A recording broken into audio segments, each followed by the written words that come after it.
Are you gonna fucking record now? Because I've been recording for 30 minutes and you just deleted that whole ass video and I'm really pissed about it. Let's check. Oh, so now you're recording. Now. I'm gonna have to fucking check every couple minutes now because I'm scared that you're gonna stop recording. Should I record this on my phone as well? Hello once more. I've recorded this video already, but my photo booth decided to delete it, so this is me doing it again because today is the day I will start yapping on YouTube. And my first video is probably better than this, but I'm not gonna think about that now because at least I talked about everything, so now I have an idea of what I'm gonna talk about. And this microphone is not connected to my laptop, it's connected to my phone. Say hi. Hi. But I like the quality of this shitty MacBook camera way better, and I look better because it's 100. I don't know why I'm holding this. It's 144p pp. Oh my god, I can't believe this is my first video on the internet and I'm saying pp already. But yeah, I'm just really scared that this MacBook will not cooperate with me and not record. So yeah, thanks.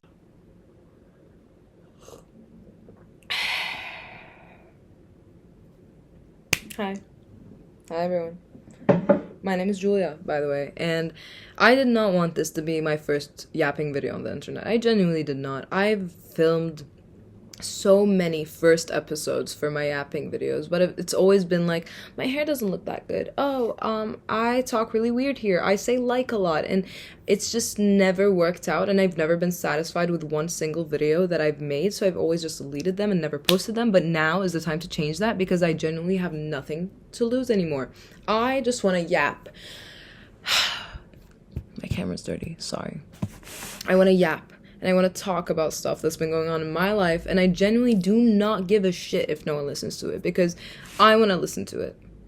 I wish anyone, would just like pop up on my YouTube For You page and be going through exactly the same thoughts that I'm going through, and just tell me how to move on from it. That person for you will not be me, probably, because I have not been through it. I am still in it.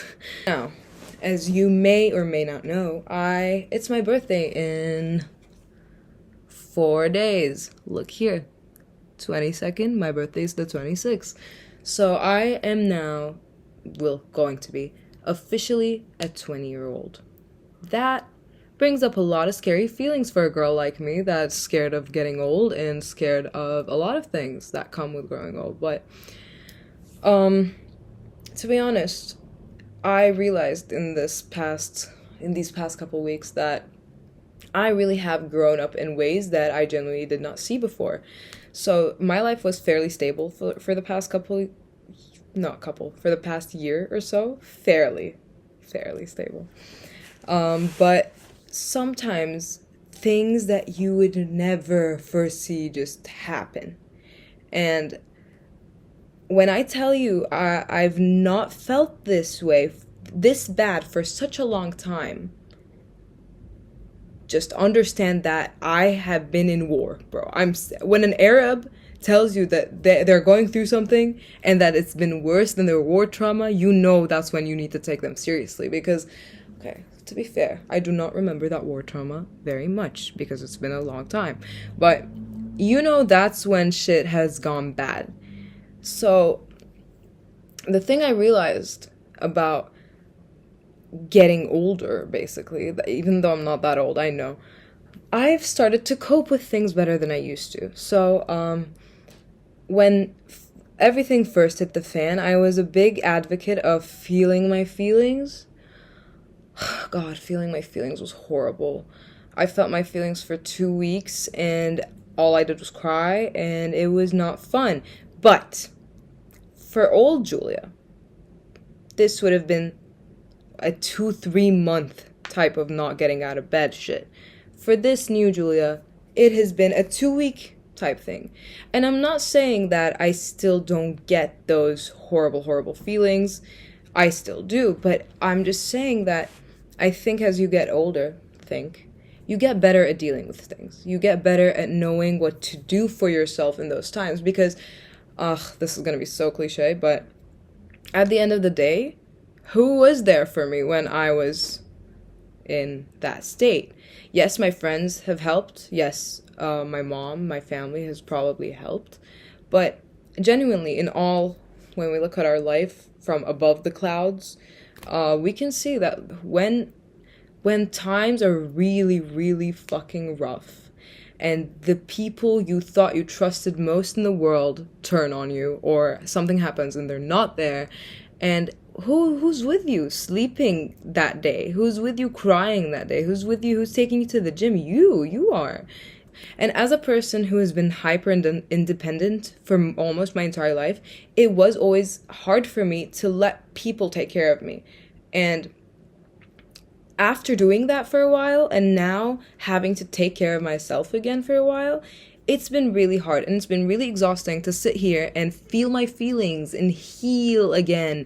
I'm so tired of having to journal, of having to go for a run, of going to the gym or whatever. And I've been listening to a lot of podcasts about everything. But, I mean, sometimes you just need to find your own way through it.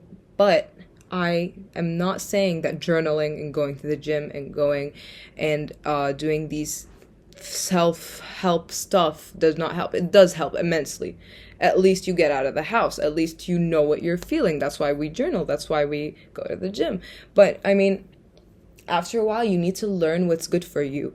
So for me, it was taking a social media break, because for those 2 weeks that I was not being able to genuinely get out of bed, I went on TikTok for hours and hours and hours on end. And don't get me wrong, this video is not about me oversharing about my life, even though I am a big oversharer on the internet, but I genuinely just want to explain the whole, shebang. I can't believe I said shebang on the internet. I'm sorry. Anyways, so I was on TikTok 24/7. I could not get that phone out of my hand. You could not take it off if you tried. But I needed that. At that time, I genuinely needed that. But the thing with social media is you try to distract yourself from your everyday life by going on TikTok, by going on Instagram, but the algorithm just gives you content that relates to your exact situation to the point. But so you go on there to distract yourself and you end up feeling worse. And then you go on Instagram to look at what other people are doing and you're like, shit, they're doing great things with their lives while I'm sitting at home and I'm crying every day. And it's not fun. You don't have to look at that. And I know it's so easy to say, but as a person who is really attached to social media and have been going through brain rot for the past couple months, something clicked in me one day. I felt so bad to the point where I was like, I do not want to look at social media anymore. And I deleted everything. But I'm going to be honest, it lasted for 2 days. But after those 2 days, did not want to go on TikTok anymore. It felt boring. It felt harmful to myself. And I realized that we keep feeding ourselves these narratives. And when we find even the tiniest part of a video to relate to, our subconscious just thinks that, for example, that whole video is the same situation that you are in. Hi, this is Editing Julia, and what I was trying to say here, we just see these videos and we just automatically, because we relate to 1% of them, we think that the whole thing is about us, and we just start to lose sight of the situation, and we just keep making it either so much worse in our head, or just finding the worst parts of it to remember or the best parts of it to remember. So this can go two ways. Either you romanticize yourself to death, or either you overthink yourself and you overthink the situation so bad that you start to pity yourself and you start feeling so bad and you start having such a victim mindset of, why is this happening to me? Of when you keep seeing these relatable videos on TikTok, YouTube, or whatever, you just keep making the situation worse in your head, basically. After I stopped going on social media, it felt better. I felt better. I felt not alive again. I'm not gonna lie. That whole sinking feeling in my chest that I woke up with every day did not go away. But at least I was more present than those 2 weeks where I genuinely could not stop looking at TikTok. At least I looked around more, or I found ways to entertain myself without social media. And I've been doing this for not a long time, like genuinely 5 days or so. But we will see how it goes. Don't get me wrong, this is not a guide to how to get out of a depressive state or how to get like your shit together. That is not my brand. I just want to, this is like the sole reason of me recording this, is just to look back on it and see if it did actually get better. Because I realized that I find so much faith and so much, I look into the universe and look for signs so much when I'm in the most horrible state of my life, which makes sense because why would you if you're happy and satisfied? But shit really hits the fan. That's all you can do. It's your only option. The only option is to have faith, to be like, things have to get better, and to look after yourself. But after a while, you start realizing that shit does not get better. You get better at handling it. You get better at knowing how to cope with it. You get better at taking care of yourself, which is what really is important here. Because I see this happen on almost a daily basis with a lot of people. Editing Julia here again. Disclaimer. I am not saying my coping mechanisms are better than any of those that I will be talking about in the next couple minutes. I am not shaming anyone. Do what you have to do. And I'm just saying my own personal opinion about this topic. And I'm not in any way, shape, or form saying that I cope better. I probably have way worse coping mechanisms than this. I just wanted to talk about it from my own opinion. Please don't get mad at me. So many people that just push away their hurt so far deep down, and they fill their lives with distractions and whatever. But I mean, it's not gonna work like that, you know? Like, after a while, that shit will come up again. It will. You will start to feel bad after a while, and that's why I'm so persistent on letting this play out. I'm so persistent on crying my eyes out until one day it will stop. Because it will stop eventually. I can't cry myself to death. Not sure about that, but I mean, that's why I'm so persistent on just trying to heal without distractions, because I know it will show up on, like, and I can't have these things show up 5 years later, you know, or 4 years later. I can't keep running away forever from them. And I'm saying this as a person who does drown out a lot of their feelings. But at least I balance it with the feeling my feelings part, you know what I mean? At least you can balance it.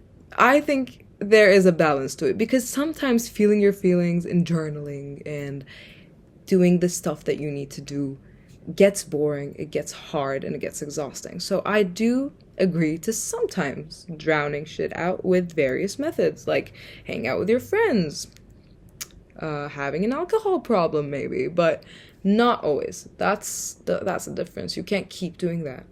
And even when I do that, some part of me does feel guilty for it, because I know I'm pushing some shit down, and it will come up again. Tea break.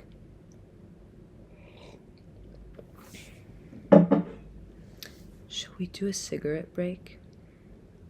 Yes, we shall.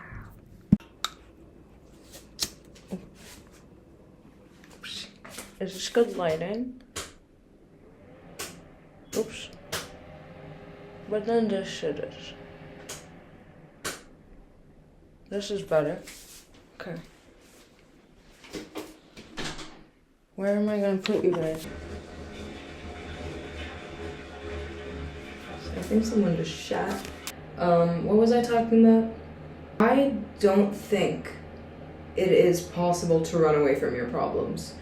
And I think we can distract ourselves with people, with hobbies, with work, with alcohol, whatever your cup of tea is, but at the end of the day, there will come one day, in 5 years, in 10 years, in 20 years, where we will have to reflect on what we have done. We will have to take responsibility eventually. Hard as it is to stay there in that era and in that bubble of feeling horrible for a long time, I'm just hoping that in the end it works out, because there is genuinely no other option. There is just not. Sometimes you just have to sit there and you have to take it and you have to accept it, which I have a very hard time doing. I have not gotten over anything in my life. That's what I at least would like to believe, or what I made myself believe. But actually, when I think about it, I've gotten over a lot of things in my life. Maybe they weren't healed properly at first, that's why they kept showing up, but I think we do heal from things over time. But giving ourselves that time is the hardest thing we struggle with, because we just want everything to happen right now. Like, I want my career to be at its highest possible point right now. I want a perfect relationship. I want all my friends to love me, and I want a huge friend group, whatever we want. I'm just giving examples off the top of my head, but we want so many things to the point where we don't even know if we want them or not anymore. And I think when we lose something, we just romanticize it to the point where we forget what we wanted in the first place. And I think that's why we should not that's why at least I'm trying not to fill my life with distractions, because I want to know what I want. I want to know myself. And to be honest, I think these eras and these times of hardships and crying and sadness is what really teaches me to appreciate the good times when they do happen. And I'm just trying to learn that this sadness does not have to overshadow everything. Because for me, I'm a person who feels very deeply. Hi, I hope this is the last time I show up in this video, because I'm done. But since it is my first video, it's been pretty hard trying to explain my thoughts. And I just wanted to say that since I feel everything so deeply, I've always thought this was like the most horrible quality that could have ever happened to me.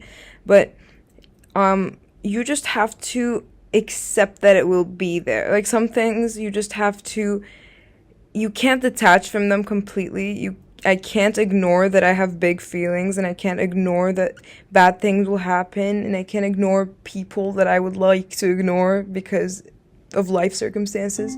But sometimes you just have to accept the fact that some things will stay there. You just have to learn to live with them, and you don't have to have your focus on them all the time. If I'm sad right now, and if I'm going through a sad time, that doesn't mean that there won't be good moments in those sad times, if you know what I mean. I'm not gonna sit here and not validate my own feelings, because if something happened and if that thing crushes you, you don't have to get over it in one day. You don't have to move on from it in one day, because if you are sad, you're just sad, and it happens. It's okay. And I don't know where I'm going with this, to be honest with you guys, but I just wanted to start this series or whatever to see, basically. I don't watch myself. I genuinely am doing this to watch this like a couple months later and maybe film a part 2 to be like, yeah, it actually got better, because it will eventually. I don't know if it will happen in 1 month, 1 year, 2 years, but I want to see, and I want to show whoever the fuck watches this if I do end up posting this. I hope I do end up posting this, because I always do this to myself. I film for hours and I just end up not posting it, but who the fuck cares, you know? And this is getting so cliche, and I'm just reading off the cliches book, but cliches are there for a fucking reason, and you start to realize that when you're in this mental state, because it really is very cliche. Life is full of cliches and full of patterns that will keep occurring if you don't put a stop to it. And I don't want to look back and look and feel disappointed in myself because I couldn't just get the fuck up and be like, hey, we're not going to do this anymore. And another thing us as human beings struggle with is not having control over everything, because for me, that's been a real big struggle. I want to control what's going on all the fucking time. I need to be in control. It's like a need for me at this point. But sometimes in this state, you just have to be like, hey, it's just out of my hands. Sometimes you just can't control things, and that's okay. That has to be okay. Because what else are you gonna fucking do? What else? I'm really scared. I think someone just left the room. Anyways. And when you realize you have no control over these things, and over many things actually, you start to overthink. And I do this a lot. I just think about all the different ways shit could go wrong, shit could go right, or I fantasize a lot about how a miracle is gonna happen. Everything will go back to the way it was, or not go back even, just fix itself. But nothing's gonna fix itself. No one's gonna come and save you. No one. And realizing that is really fucking upsetting, because we all just want someone to come in and just fix everything, like pop, pop, pop, pop, pop. But it's not gonna happen. It's just you. And oh my god, this is like a book of cliches right now. I apologize, but no one's gonna fix it. No one's gonna save you from it. No one's gonna be like, because if you don't want to do it, it's not gonna happen. Even if someone does come along, you're not gonna let them, probably. If you want to keep watching me going through it, subscribe and stick around, and I hopefully will be back with another talking video like this if I do end up posting this. Thank you for watching, and stay safe out there. I can journal again. I don't want to journal anymore. I'm just kidding. Journal, guys. Let's journal, everybody. So